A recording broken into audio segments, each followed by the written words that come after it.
Ibi Imana ikora biradutangaza, nta n'uwabimenya uko biri. ariko icyo nzi ni uko ibi Imana ishaka ari byo nkwiriye gukora. Mu rugendo ndabona bimenya byose, ariko nzi ko nzabimenya. Ni kuki turizwa n'ibyago biriho, kandi ari byo mu gihe gito.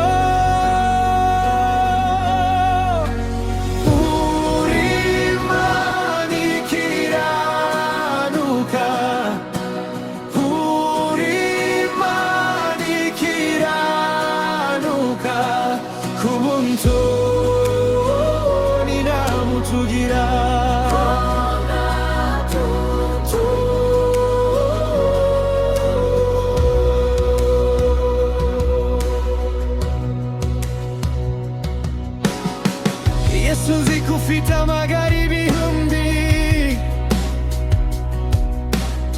harimo n'iriyo wangeneye. Icyo wampitiyemo ni ukugira ngo nzagere mu ijuru amahoro,